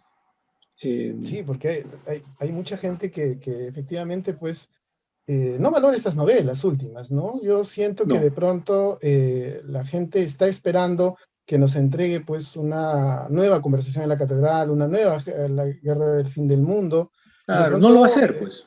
claro, no lo va a hacer, ¿no? No Y lo va a hacer. cataloga estos textos como textos menores, ¿no? Como textos que, de alguna manera, este afán por publicar, ¿no? Hay una necesidad de publicar. No creo que Ajá. Vargas Llosa necesite publicar, No, para nada, pero para nada. digamos, eso está ya en el imaginario, ¿no? Sí, Algo así que es. sucedía también con Carlos Fuentes. Y me ha gustado mucho esta mención que has hecho de La cabeza de la hidra, una de mis novelas favoritas. Para mí Fuentes Y es uno de mis pues, escritores favoritos, y esa espionaje, novela, ¿no? sí, claro, ¿no? Claro, espionaje Es internacional. espionaje israelí, judío, es Sí, sí, una sí, cosa, sí. pero Sí, impresionante, ¿no? En realidad, sí. ¿no? Entonces, Mir- eh, Nos han hecho una sí, pregunta sobre el erotismo, Richard. Yo me referiría pues a los cuadernos de Don Rigoberto, a claro. Elogio de la Madrastra, a Travesuras de la Niña Mala. Travesuras de la Niña Mala creo que es la que mejor funciona desde una perspectiva erótica, ¿no? Pero qué eroticidad, ¿no? Sí, O pues sea, es se ha distinto. criticado mucho desde la perspectiva feminista el machismo de la novela, ¿no? No sé si tú has visto algo sobre eso. En realidad es que es un poco complejo, ¿no? O sea, hasta qué punto, por ejemplo, ¿qué va a suceder con Mario Vargas Llosa, ¿no? Ya como narrador, digamos, ¿no? Con sus obras, ¿no? Si uno hace estas pesquisas, efectivamente, pues va a encontrar una serie de hechos, de acciones, Ujú, pero yo creo que más que deberse a la figura, digamos, de Mario Vargas Llosa, es el imaginario, ¿no? Es el ujú, imaginario, la época en la que está viviendo, ¿no? ujú, Desde los cachorros, perdón, desde La ciudad y los perros, ¿no? ujú. Y en Travesuras de la niña mala, por ejemplo, ¿no? O sea, Claro. creer que él es un misógino, creer pues Mm. que esas son sus ideas, es un poco, digamos, exagerado, es olvidar la diferencia, ¿no es cierto?, entre el narrador Y el autor. y el autor, Así claro, es. ¿no? O sea, el narrador es un efecto escritural, ¿no? El narrador Ujú, está construido en función a las necesidades de la economía verbal que el autor quiere imprimirle al texto, pues, ¿no? Entonces, esto de reclamarle por qué es un ujú. poquito, me hace recordar lo que Julio Urquidi le reclamaba, pues, a Vargas Llosa Lo que no Ah, contó, ¿no sí. es cierto? ¿Por qué no dijo ¿Recuerdas el esto? texto? Claro. Claro, no dijo Claro. esto, no tal, Sí. entonces creo que estamos cayendo lamentablemente en eso, ¿no? Y Claro, estamos eso olvidando, justificaría esta intención de no leer Lolita porque el personaje es detestable, pues, ¿no? claro, ¿no? O sea, Sí. en realidad, y buena parte de la literatura, en Uh, realidad, sí, sí, ¿no? Que sí. sería una pérdida tremenda. Ahora, ¿pero no crees que lo mejor del erotismo de Vargas Llosa está en Travesuras de la Niña Mala? Sí, yo creo que sí, yo creo que es una manera distinta, digamos, de ver Mm, que efectivamente, pues, ¿no? O sea, justamente hoy día en clase hablábamos sobre un texto que es La nave de los locos de Cristina Peri Rossi. ah, Y es un texto que ha sido visto fundamentalmente desde el aspecto social, desde el aspecto político, pero recién se lo está viendo desde el punto de vista erótico, poniendo en ujú, énfasis en el deseo y en el cuerpo. Y a mí me ujú, ha llamado la atención que mis alumnos, los alumnos del curso, pues han notado precisamente esta lectura, han hecho esta lectura, ¿no? ujú, Y hemos relacionado un poquito pensando que es muy difícil diferenciar la pornografía del erotismo. mm. Y Mónica Ojeda tiene una categoría muy interesante, que es la pornoerótica. En Ajá, América Latina lo que se hace es la pornoerótica, ¿no? O sea, ya, es apuntar, ¿no?, hacia el erotismo, pero sin prescindir, digamos, de ciertas escenas mm, explícitas, claro. ¿no? Entonces, yo creo que en Vargas Llosa también se podría trabajar, ¿no? Claro, como tú Lo dices, pornoerótico. lo pornoerótico, pero en Vargas Llosa a veces es un poco que falla, ¿no? O sea, Sí. es un poco Sí, sí, sí. A veces curioso, pone ¿no? términos que son muy de los años 50 que enfrían un poco, ¿no? El fuego que está encendiendo en el texto. Claro, Sí. claro. Yo Yo creo recuerdo, que dime, sí. te iba a No, no, contar una anécdota sigue. también, por los años que él estaba acá en Lima formando esto del FEDEMO, de alguna Ujú. forma yo conseguí acceder a él y hacerle una entrevista, porque yo era estudiante de San Marcos y estaba haciendo un trabajo sobre conversación en la catedral. Y por AB Contactos conseguí puesto que me recibiera.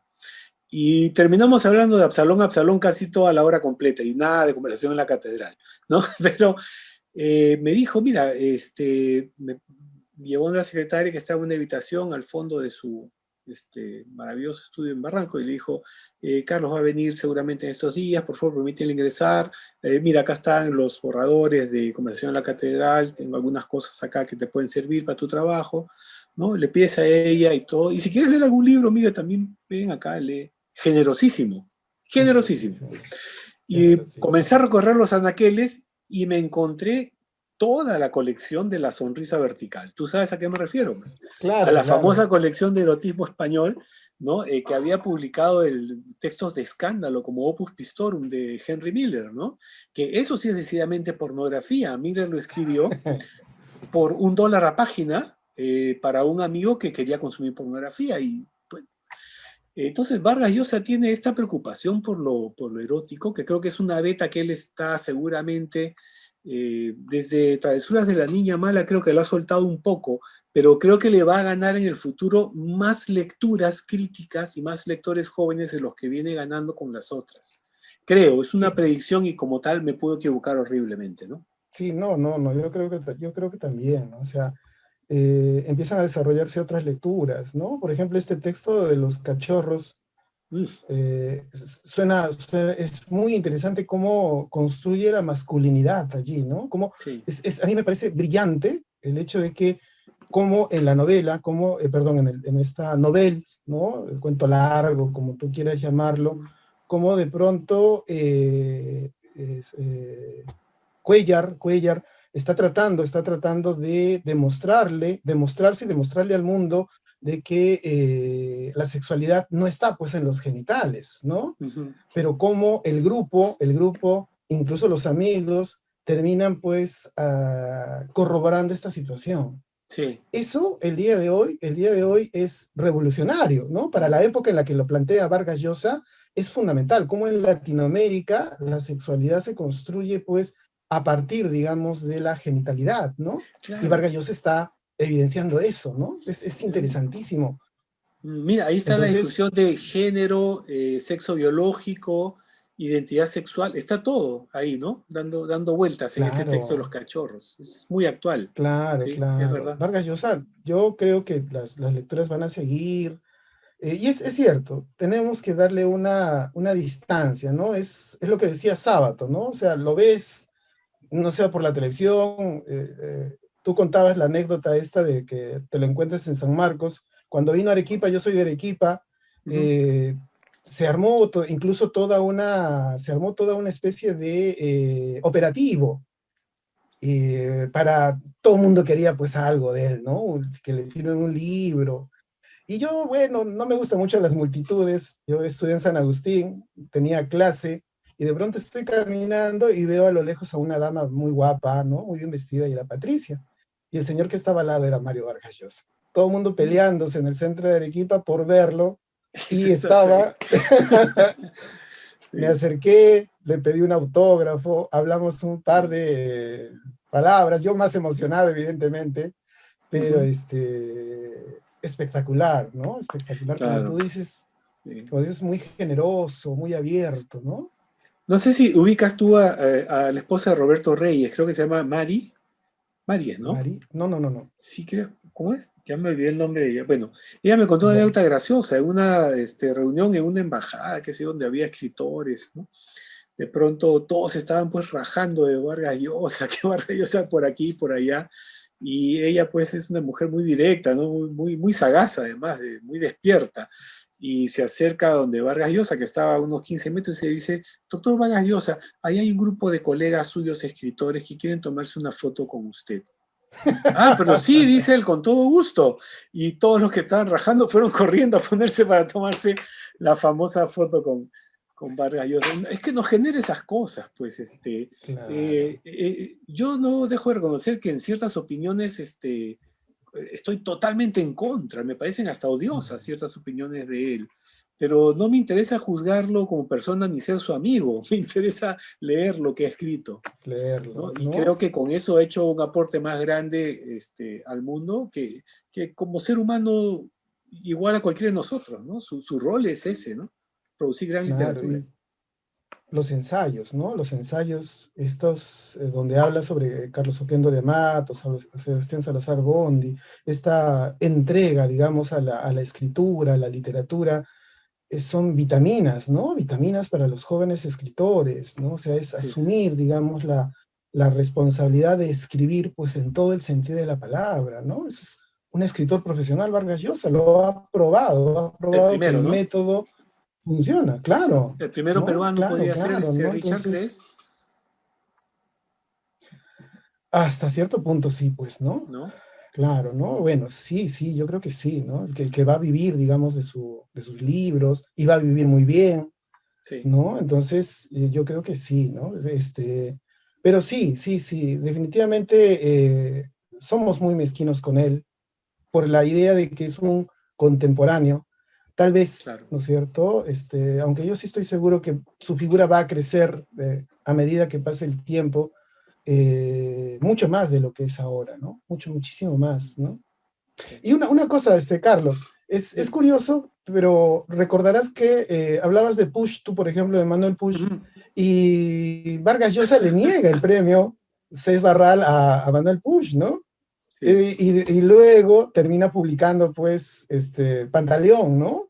claro. Utilizando las técnicas de Push. ¿Qué Así piensas de es. eso?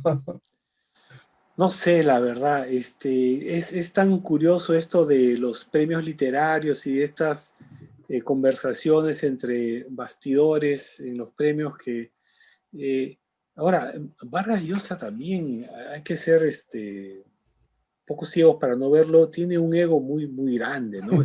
Todo escritor lo tiene, Sí, en de hecho. realidad, todo escritor es un ego, ¿no? No sé si se sintió retado quizá, ¿no? Por alguna novedad en la obra de Puch, es probable, ¿no? Pero no sé, esperemos qué nos dice él, ¿no? Porque la verdad es que él finalmente termina hablando de muchas cosas, excepto de la famosa pelea con García Márquez, ¿no? Termina Sí, ¿no? finalmente Es una recordando mítica. todo, sí, sí, pero eso sí no lo quiere tocar. Entonces ya nos dirá en algún momento qué pasa con Push. hay algo de mezquindad ahí, ¿no? No sé si estás de Sí, acuerdo conmigo. sí. Y es curioso, ¿no? Justamente estaba leyendo un librito, es Literatura más Factor, ¿no? Manuel Puig y los escritores corruptos latinoamericanos de Manuel Guedán, y donde hace este Manuel Guedán presenta algo muy interesante, compara a Puig, ¿no es cierto?, con Vargas Llosa, ¿no? Ya. Y dice, claro, mientras Vargas Llosa utiliza, ¿no es cierto?, la cultura de masas para hacer literatura, ¿no? La reivindica, entre comillas, lo que hace Push es vivir en ella y evidenciar lo que va a Ah, suceder con la cultura en décadas posteriores, lo que estamos viviendo el día de hoy, sí, ¿no? Es sí. un libro que defiende a Push, evidentemente trata sobre Push, pero resulta interesante, ¿no? Resulta interesante cómo de pronto Vargas Llosa es la figura del escritor que escribe de 8 a 8, que entrega todo, ¿no? Entonces, una figura como Push, que cuando le preguntaban, ¿y qué cosas has leído? Bueno, yo he leído más o menos el Ulises, ¿no? Más o menos me ha gustado, y he leído tal, yo veo más películas. ¿No? Entonces, Sí, como chocante, ¿no es cierto? Chocante claro. a este tipo de escritor, ¿no? Hay que recordar que a Push, pues, no solo lo rechaza Vargas Llosa, Borges, Onetti, Claro. ¿no? Lo van a Y hacer pedazos. yo creo, Richard, que el escritor, por lo menos viendo en el grupo de mis colegas peruanos, creo que el escritor actual tiene más cultura cinematográfica y de más media que literaria. Me da esa impresión. Y si tiene cultura literaria, la tiene sobre lo actual, ¿no? Es decir, lee mucho Oster, lee Ford, lee Houellebecq, ¿no? Pero muchos no han leído para empezar todo Vargas Llosa, ¿no? Que es un deber, o todo Ribeiro, que es un deber para un escritor nacional. Claro, Creo, ¿no? No por chauvinismo, sino porque es nuestra inserción, ¿no? En la gran tradición de la literatura mundial, sobre todo esos años, ¿no? Bryce, Echenique, Reynoso, ¿no? o Bryce, ¿no? En fin. Entonces sí creo que hay por ahí una diferencia entre vivir inmerso en la cultura de masas y escribir sobre ella, que lo que hace Vargas Llosa, que nos da más la impresión de vivir inmerso en la alta cultura, como la definió Humberto Eco, y enamorarse a ratos de la cultura de masas, ¿no? ¿Recuerdas este famoso artículo sobre 24, la serie de Netflix, era, De no? Fox, de Sí, de Fox, Fox era, creo de que era Fox, Fox. exactamente. Claro, ¿no? Le hace una declaración de amor a la serie porque, claro, es un recurso retórico cinematográfico interesante, ¿no? Tiempo real. Cada episodio dura lo que duran los sucesos en la vida real, ¿no? Entonces ese es el sueño de la literatura de la vanguardia, reproducir la vida tal como es, ¿no? De alguna forma, en esa pequeña escala hay una contribución a esa estética de la vanguardia, ¿no? Aunque obviamente insertada en una narrativa más contemporánea, ¿no? Carlos, ¿cuál crees que va a ser el destino, digamos, de la narrativa ahora, ¿no? O sea, ¿volveremos a estas catedrales, a estas pirotecnias verbales, o vamos a seguir en este tipo de literatura llana, ¿no? No voy a decir Mm, facilista, ¿no? Sino ligera, ¿no? Ligera hasta cierto punto, sí, donde hay excelentes narradores, ¿no? Han aparecido escritoras muy importantes, ¿no? Valeria Luiselli, Mónica Ojeda, ¿no? O sea, Pilar Quintana en Colombia, ¿no? Pero que tienen esta idea, o mejor dicho, esta poética de, efectivamente, 80 páginas, 90 páginas, ¿no? Estructuras sencillas. ¿Qué crees que va a suceder, no? Tanto, te lo sí, pregunto tanto como crítico como creador. ya. Mira, y yo he apostado por una opción que es la opción del lenguaje. Creo que el tema de la estructura es algo importante, obviamente la base de la retórica aristotélica, ¿no? Locutio, inventio, distributio, todo esto, ¿no? Pero creo que la única forma de que logremos rescatar al gran público para la lectura es a través de la seducción del lenguaje.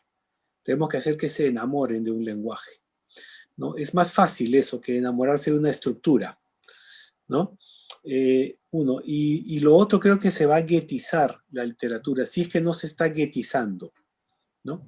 Es decir, ahora hay literatura de grupos, y cada grupo aplaude la literatura que producen los de su grupo, ¿no? Y es difícil lograr llegar a consenso, salvo cuando se inmiscuye lo políticamente correcto, ¿no? Entonces creo que cuando está de por medio la corrección política y hay que aplaudir algo, ahí sí hay mucho acuerdo, se logra el aplauso general, pero son momentos, ¿no?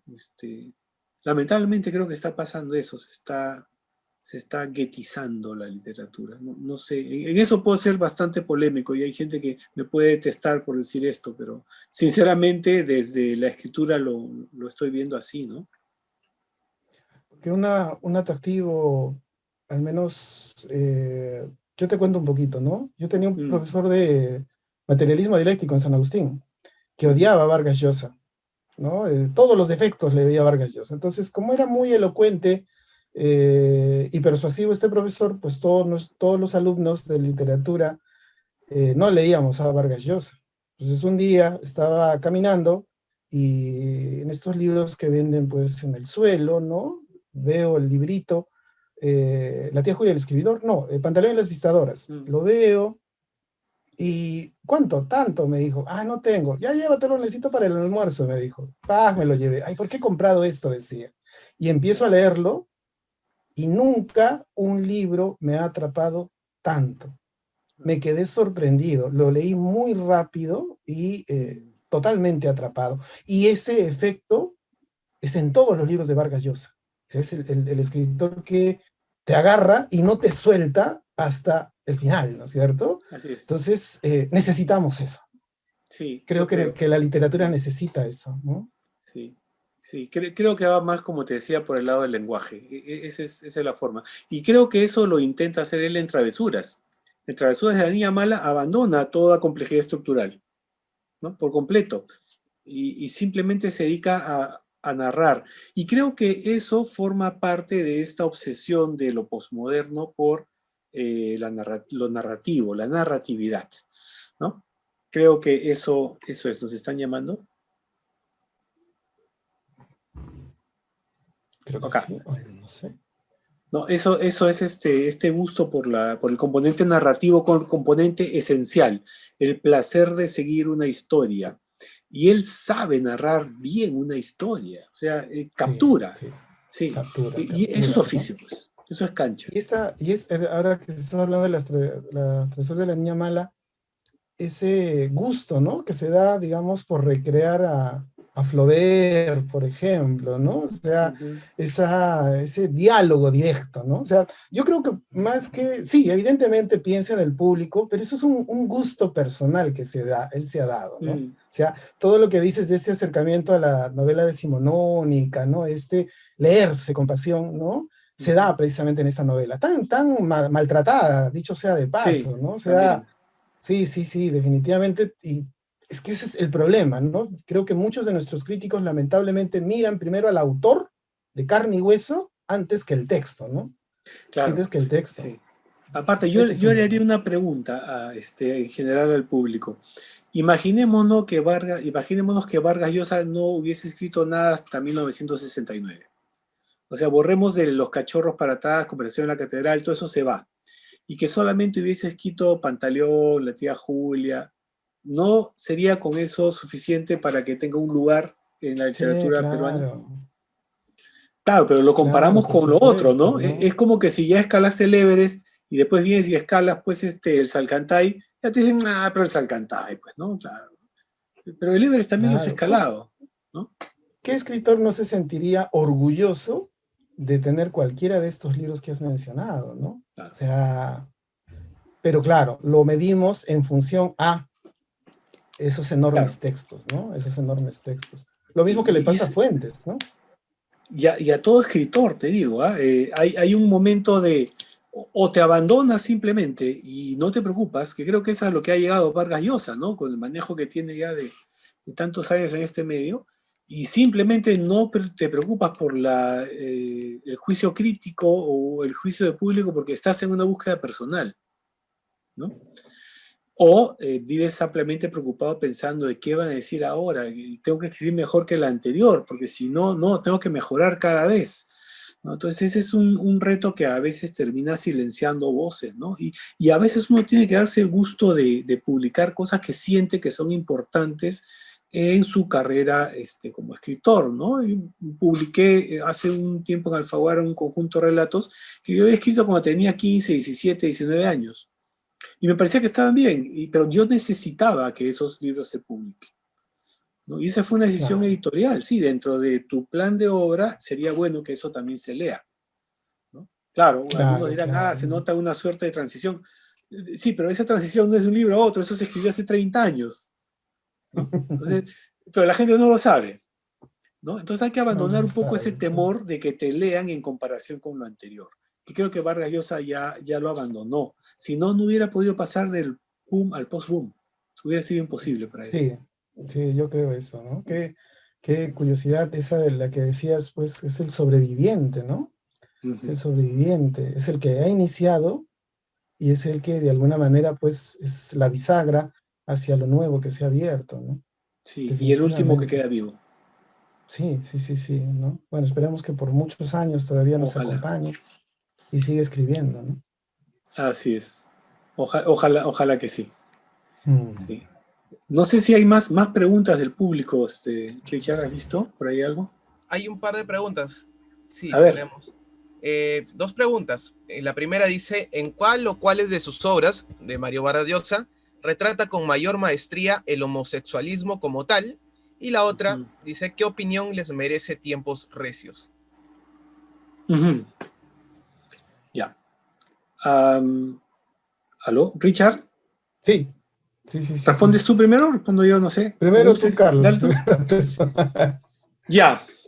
Respecto a lo primero, yo creo que la aproximación a la homosexualidad, hay un episodio en Litume en los Andes, ¿no? Que es una obra más bien pansexual, también muy maltratada por la crítica sociológica de la literatura, ¿no? Mm, Sobre todo se sí. pretendió decir que él estaba tratando de presentarnos como caníbales, ¿no? Y en realidad esa es una lectura que desconoce la tradición mitológica griega y desconoce que el mito de Dionisio implica que Dionisio fue comido por sus Mm, oficiantes y que su sangre fue bebida y que ese es el origen de la tradición cristiana de la última cena y la Eucaristía, precisamente. Es una repetición del mito dionisiaco y que también en los festivales dionisíacos había una suerte de pansexualidad. Entonces creo que está este famoso episodio breve, está muy bien. Y yo creo que en realidad solo me parece que en Historia de Maita, la mirada de la homosexualidad no es peyorativa, no es insultante, si se quiere. Se leyó así, mm. ¿no? Pero me parece que sería Historia de Maita, donde se desarrolla mejor el tema sin llegar a ser dominante, porque no es dominante en la novela. Son unos Sí, cuantos sí, sí. episodios, ¿no? Hay algo que importa más en la novela que el tema de la homosexualidad del personaje. Es Y una la otra característica del pregunta, personaje, ¿no? claro, nada más. Y Sí, la otra una pregunta característica. era sobre tiempos recios. Bueno, a ver, igual que las últimas novelas de Vargas Llosa, en tiempos recios tenemos esta suerte de juego con el análisis de los mecanismos del poder, ¿no? Y el dominio, que ya estaba en la fiesta del chivo, ¿no? Ahora, nuevamente, repito, ya no encontramos la complejidad, ¿no? de novelas anteriores en términos estructurales, pero igualmente es una novela que funciona por el ritmo narrativo, ¿no? Y por el manejo de los tiempos, ¿no? ¿Qué hace Vargas Llosa? Vargas Llosa pareciera tener una suerte de perspectiva de lector mientras escribe y sabe cuándo está agotando la capacidad del lector de mantenerse en un mismo tema o de entrar más profundo en un desarrollo. Y creo que En tiempos recios es una de las novelas, es uno de los textos en los que mejor manifiesta este manejo del ritmo y de lograr una respiración en el lector, ¿no? Que pueda seguir la historia.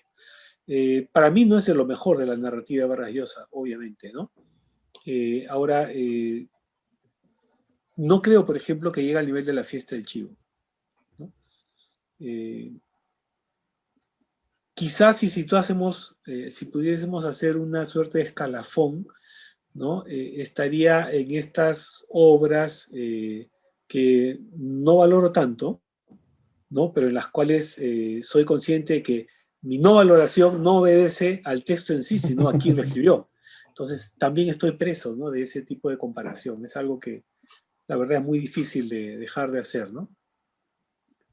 Sí, Y pues no eso es sé cierto, si... ¿no? O sea, Tiempos Recios no es pues, necesariamente o precisamente lo mejor de Vargas Llosa. Hay un ejercicio, yo comparto esta idea del ritmo, ¿no? O sea, efectivamente es alguien que escribe y que está pensando efectivamente en su lector, ¿no? Es que es muy difícil, efectivamente, también quitarse pues al autor de la cabeza, ¿no? Es bien, bien difícil el momento de leerlo, a pesar de que uno está entrenado para hacer eso, ¿no? Pero igual, ¿no? Y respecto a la homosexualidad, efectivamente, pues en Historia de Maita, ¿no? Que se ha satanizado mucho esta novela, demasiado, ¿no? O sea, y se le ha dado por todo lado, ¿no? En realidad, el tratamiento que se hace de la homosexualidad es una característica del personaje, ¿no? Que además, dicho sea de paso, al final, pues como tú lo has indicado, termina siendo negado por la propia persona y funciona en el sentido de, esto es lo que yo puedo hacer con la realidad, puedo jugar con la realidad, ¿no? O sea, es un elemento más de esta metaficción, ¿no?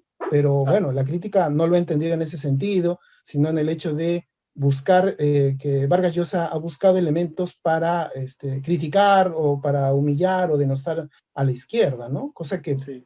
sinceramente yo no la veo, ¿no? Sí, ahora también podríamos añadir que el mismo Vargas Llosa dio una respuesta sobre la homosexualidad de Maita, y él decía lo siguiente, que él pensaba en un personaje revolucionario y convencido de su posición revolucionaria política, ¿no? Y que le pareció que hacerlo homosexual era una forma también de, en esos años, ¿no? Ser revolucionario, ¿no? Y que esa condición del personaje lo hacía revolucionario totalmente, en todos los aspectos de su vida. Al final se cae el sueño del revolucionario en la novela, porque en realidad no es el personaje heroico que las primeras conversaciones le hacían pensar que podía ser. Como que, es decir, se encuentra con un Maita disminuido, apocado, ¿no? Que ya no parece el revolucionario que se ha venido construyendo en su imaginario, ¿no? El autor de la novela. Pero además también encuentra que ni siquiera es homosexual, o sea que esa posición revolucionaria en cuanto a lo sexual tampoco existe, ¿no? Creo que eso es lo que más dolió desde una perspectiva, ¿no? De lectura ideológica, es decir, que se presentaba al sueño de la izquierda revolucionaria peruana como un sueño fallido que está siendo opacado por la realidad, ¿no? Y su equiparamiento con la homosexualidad en años de profunda homofobia en el Perú, porque seamos claros, en los Claro. años 80 el Perú era profundamente homofóbico, ¿no? Bueno, Mientras sigue que siendo. ahora, claro, bueno, sí, tiene razón, sí. Creo que era más visible quizá esa homofobia. Ahora más bien es políticamente correcto decir, no, yo no soy homofóbico, pero en el fondo hay, pues, ¿no? Entonces, no Y claro, sé, es como preguntar, ¿qué opinas de un árbol? Ahí está el árbol, ¿qué quieres que opine? Es homosexual, claro, ¿qué ¿no? quieres que opine? ¿No? Por ejemplo, y no es el primer personaje homosexual político, ¿no? O sea, hemos hablado de Push, está ahí Ujú, El beso de la mujer araña, claro. es una obra como la de Pedro Lemebel, ¿no? Tengo miedo torero, por ejemplo. Claro, tenemos esta película con Fresa y Chocolate, ¿no? De Ujú. Gutiérrez Alea. Ustedes lea. Entonces, claro, no es algo, digamos, pero no es algo raro, extraordinario, sino precisamente en Vargas Llosa han visto eso, ¿no? Digamos, un punto más para poder criticarlo, ¿no? Lamentablemente. Sí, así es. Lamentablemente, ¿no? Sí. Alex, no sé si hay repregunta de esto o sí. Hay algunas preguntas más y ya vamos con estas últimas preguntas para cerrar la sesión. En primer lugar, las características de la posmodernidad. ¿Qué características implica la posmodernidad en la obra de Vargas Llosa? Y por otro lado, ¿cuáles son las peculiaridades que la obra de Mario Vargas Llosa presenta frente a los otros personajes del boom literario hispanoamericano? Ya, a ver, vamos por partes. Primero, características de lo posmoderno en Vargas Llosa. La esencial se dice que es, primero, el abandono de esta visión del mundo complejo, ¿no? Por un mundo más unívoco, por una conciencia rectora. Es decir, ya no tenemos multiplicidad de narradores que se puedan contradecir o no, hay un narrador, ¿no? Y el narrador puede no ser omnisciente, pero al menos no entra en discusión con otros narradores o con otras voces narrativas. Dos, la asunción de la cultura de masas como parte de lo que puede ser tratado literariamente, ¿no? Es decir, el humor, lo policial, lo erótico, la incursión de todo esto en la gran literatura ya da una marca de posmodernidad. Lo siguiente, el privilegio del seguimiento de lo narrativo por sobre la complejidad estructural. También es otra característica básica de la narrativa posmoderna. Tercero, lo metatextual, ¿no? Es decir, textos que hablan de otros textos o que se refieren a manuscritos encontrados o que insertan otros textos para formar una especie de pastiche, que es otro mecanismo muy querido a la posmodernidad. Otro mecanismo de la posmodernidad clásico es el gusto por el remake, ¿no? Por ejemplo, Tarantino y su homenaje a los spaghetti western es totalmente posmoderno, ¿no? Que Vargas Llosa escriba una versión de Los sertones de Cruz de Acuña también se escribe dentro de lo posmoderno. En lo visual, un ejemplo más simple, si pasea uno por Barranco y ve este estilo neobarranquino de arquitectos como Lara, por ejemplo, eso es también remake. El posmoderno añora y hace una revisión contemporánea de lo que añora. En fin, hay varias características más que son menos definitivas, ¿no? Por ejemplo, en su texto sobre el posmodernismo, la lógica cultural del capitalismo tardío, Jameson menciona por ejemplo, la partición de la conciencia, pero para la poesía, no para la narrativa. Entonces, hay definiciones de la posmodernidad que son muy, muy variadas, ¿no? Lo más simple es pensar en el abandono del perspectivismo, el abandono de la visión del tiempo y del espacio como entidades fluidas, es decir, que podemos manipular de alguna forma, ¿no? La simplificación de la trama, cultura de masas, creo que con eso tenemos la base, ¿no? Creo que el ejemplo de posmodernidad en el texto de Jameson, que es bastante más teórico que estas aproximaciones a lo literario que yo les hago, es el que la obra como estructura se haga invisible. Entonces él comenta mucho las estructuras de los actuales hoteles de lobbies gigantescos y de muchos vidrios, donde la mirada no se detiene en el objeto que está delante tuyo, sino que va más allá, ¿no? Igual, esa condición es difícil trasladar a la novela, pero forma parte de la definición de lo posmoderno. Entonces van a encontrar, dependiendo del arte, dependiendo del pensador, varias definiciones, pero creo que estas 4 o 5 que les he dado para lo literario son las esenciales, ¿no? Y había otra, Alex, ¿me podría por favor facilitar la segunda parte de la pregunta? Sí, ¿cuál es la particularidad en el estilo narrativo de Mario Vargas Llosa frente a los otros participantes del boom?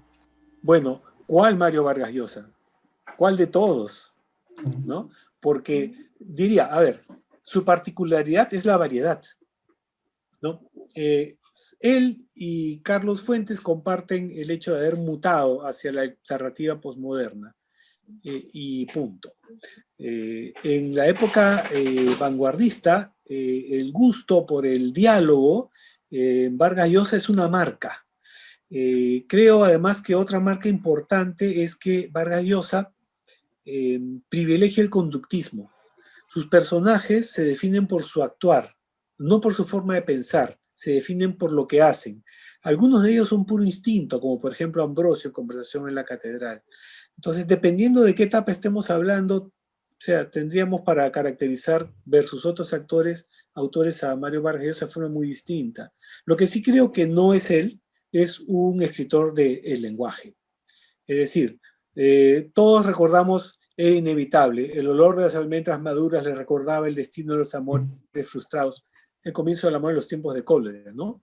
Y en fin, recordamos varias frases de Gabriel García Márquez, pero ¿cuál recordamos de Mario Vargas Llosa que tenga ese nivel de complejidad lingüística? Muy pocas.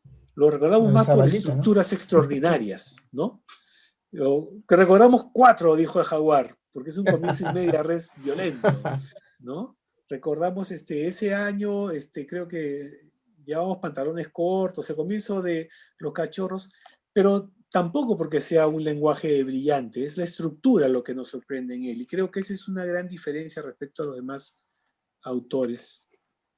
Y una cosa que yo quisiera añadir es